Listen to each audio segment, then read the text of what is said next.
Welcome back to Investing Talk podcast. Today, we're embarking on a deep dive into an intriguing company in the energy sector, Transocean. The core question we're wrestling with for you is now a good time to consider buying stock in Transocean? We've gathered a stack of recent information, and our mission is to distill the most important nuggets for you so you can quickly become well-informed on this topic. And hey, if you find this kind of detailed analysis helpful, please take a moment to subscribe, like this episode, maybe leave a comment, and perhaps consider supporting the show by buying us a coffee. It truly helps us bring you more of these deep dives. Transocean. It definitely presents a really interesting challenge, I think, especially when you look at its recent performance against, the broader industry dynamics. There are certainly many layers to peel back here, far beyond just the simple headline numbers. Okay, let's unpack this company first then. What exactly is Transocean and what's its current standing? Okay, so Transocean is a leading provider of offshore contract drilling services. They own and operate one of the world's most advanced fleets, specifically designed for ultra-deep water and harsh environment drilling. Currently, the stock is trading somewhere around $2.91. $2.91. And looking at the stock chart, it's been quite a ride for the company, hasn't it? Our information suggests, a lot of volatility. It definitely has. The stock is actually down, 22.4% year to date? Yeah. And that's despite some operational improvements we'll get into. Its 52-week trading range really tells the story, swinging from a low of $1.97 all the way up to $5.98. It even touched that 52-week low just recently, back in April 2025. Wow, that's a significant swing. So, okay, on the operational front, how did Q1 2025 shape up for them? Well, for Q1 2025, the company actually showed solid revenue growth. Contract drilling revenues climbed 18.7% year over year, hitting $906 million. This was mainly driven by better utilization of their rigs, which jumped to 63.4% from about 53.7% the prior year, and alongside that, higher average daily revenues of around $443,600. Okay, better utilization, higher rates. Sounded good. It does, but here's a contrast. Despite this strong revenue performance, the company still posted a net loss, $79 million, or about $0.11 per diluted share, in Q1 2025. Now, that's a shift from a $98 million profit in Q1 2024. A loss despite higher revenue. Interesting. What about the full year? For the full fiscal year 2024, they reported revenues of $3.524 billion, with an adjusted EBITDA of $1.148 billion, which represents a healthy 32.5% margin. And importantly, they have a really robust contract backlog. It stood at $7.9 billion as of April 2025. What's fascinating here is how the company balances its recent losses with that robust forward-looking contract backlog. It signals significant future revenue, which is a key stability factor. Right, that backlog is crucial. Okay, now let's pivot to where it gets really interesting or maybe a bit concerning for some. Let's talk about the company's balance sheet, specifically its debt levels. Yes, the debt levels are certainly a significant point of discussion. As of Q1 2025, their total debt stands at approximately $6.6 billion. This gives them a debt-to-equity ratio of 65.1%, which, is considered high. 65%, that is high. It is. However, if we connect this to the bigger picture, it's worth noting this ratio has actually shown some improvement. It's come down from nearly 80%, 79.8% over the past 5 years. And importantly, the company successfully reduced debt by $210 million in Q1 2025 alone. Okay, $210 million reduction is definitely a positive sign, but how are they generating the cash needed to, manage such a substantial debt load? Well, cash flow from operations was $26 million in Q1 2025. Now, that's a significant improvement from a negative $86 million in Q1 2024, so positive territory. The company does maintain sufficient liquidity. They've got $263 million in cash and cash equivalents, plus another $428 million in restricted cash. But this raises an important question. How does this cash position help them manage their significant debt? While they have cash, the sheer scale of the debt means they need to consistently generate strong operational cash flow to meaningfully chip away at it. Got it. Consistent cash flow is key. So beyond the numbers, how does Transocean actually stand in its industry? Does it have a competitive edge? I'd say it definitely distinguishes itself with what's considered a premium fleet. They operate 34 mobile offshore drilling units. That includes 26 ultra-deepwater floaters and 8 harsh environment floaters, highly specialized stuff. This advanced fleet allows them to command, pretty impressive day rates. We're talking approaching $500,000 for their high-specification rigs, and even over $600,000 for their newest 8th-generation assets. $500,000 a day. Wow. And what's fascinating here is how this strong market demand provides a crucial tailwind. Outstanding floating rig tenders reached about 68 rig years in mid-2024. That's a 43% increase from the previous year. This robust demand in the offshore drilling market is vital. It provides a crucial external boost for the company, helping counteract some of those internal financial challenges. Okay, strong fleet, high day rates, growing market demand. So what does this all mean for its valuation? How does the stock look when we compare it to the broader market, and what are the experts on Wall Street saying? Well, when we look at its trading multiples, the stock does appear undervalued on, say, a relative basis, especially considering those operational improvements. For instance, its price to sales or PS ratio is just 0.7x. Compare that to the S&P 500's 3.0x, much lower. 0.7. That seems quite low. It does. But then you look at its enterprise value to 2025 estimated EBITDA. That basically compares the company's total value, including debt, to its projected operational earnings. That stands at 7.3x. And this is notably higher than industry peers, which typically range from, say, 3.6x to 4.9x. So cheaper on sales, but more expensive based on future earnings and debt. Mixed signals then. And what's the general consensus from Wall Street analysts given this? The consensus is currently a hold rating for the stock. The average price target is $4.58, but that range is quite wide, stretching from $2.80 all the way up to $8. Still, that average target suggests a potential upside of, roughly 57% from current levels, and you see specific actions like Morgan Stanley recently maintaining an equal weight rating with a $3.50 target. If we connect this to the bigger picture, the analyst sentiment, while generally hold, still sees significant upside potential if the company executes well. Okay, hold, but with decent potential upside baked in. Let's look at the charts now. We mentioned the volatility earlier.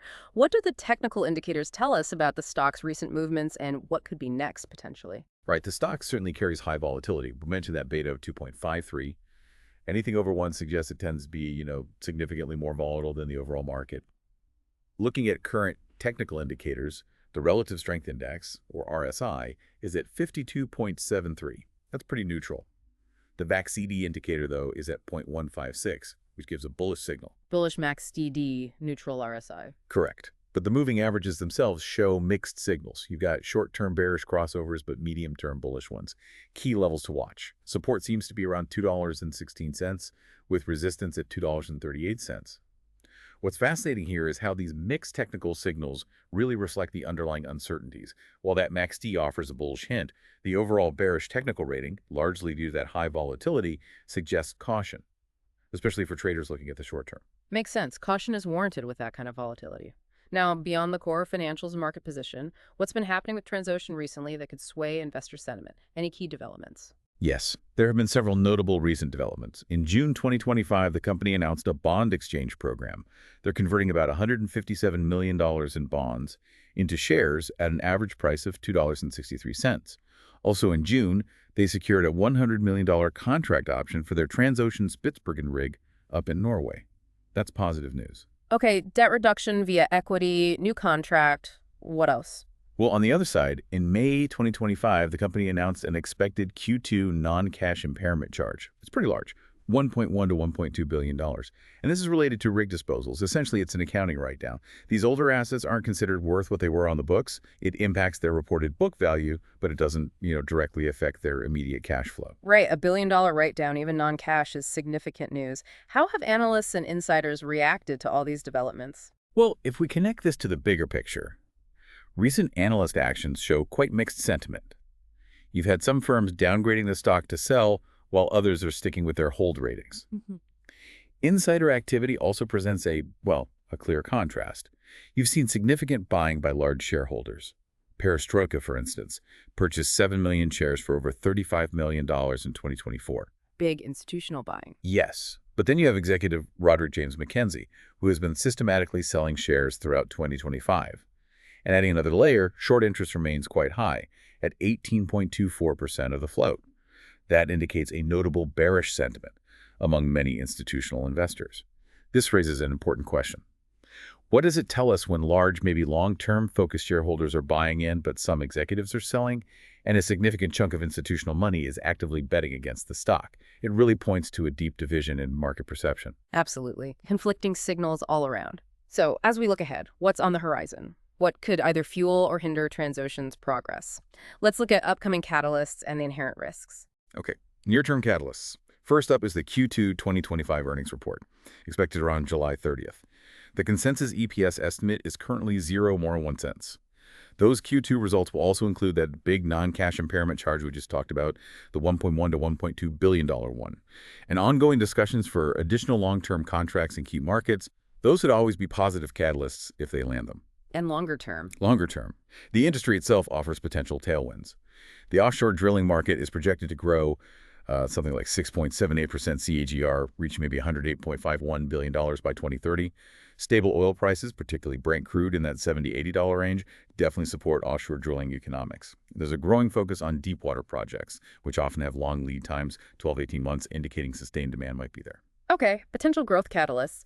But what about the flip side? What are the key risk investors absolutely need to be mindful of here? On the stock-specific side, that high debt burden is number one. The 65.1% debt-to-equity ratio creates obvious financial risk. The upcoming asset impairments, even though they're non-cash, will significantly affect the company's book value and perception. And the company's high fixed costs means significant operational leverage. That amplifies earnings volatility, makes profits swing more dramatically with changes in business. And beyond the company itself, sector risks. Yes, sector-specific risks are always present. Commodity price sensitivity is huge. Oil prices dipping below, say, $65 a barrel could really impact drilling activity. It's also inherently a cyclical industry. Offshore drilling has historically gone through boom-bust cycles. We can't forget that. And broader supply chain constraints like inflation and equipment shortages, they can definitely affect operations. And the big picture, macro risks. Macroeconomic risks. Well, the interest rate environment matters. High debt levels are more vulnerable if rates keep rising. The long-term energy transition, the shift toward renewables, may eventually reduce hydrocarbon demand, though the timeline is debated. And of course, geopolitical factors, conflicts, tensions. They can always disrupt oil markets and drilling operations. What's fascinating here is the delicate balance the company must strike. They need to ride the industry's recovery while navigating these very significant, persistent risks. It really is a balancing act. So wrapping this all up, is Transocean a good time to buy now? Based on everything we've uncovered, what's the overall recommendation, and what should listeners really keep in mind? Based on all this, the overall rating we've landed on is a 5 out of 10. This really signals a mixed opportunity. There's compelling upside potential, no doubt, but it's combined with significant risks. The company clearly benefits from that improving offshore drilling market and its industry-leading assets. But it faces those high debt levels, the upcoming asset impairments, and the cyclical industry dynamics, all creating substantial uncertainty. A 5 out of 10.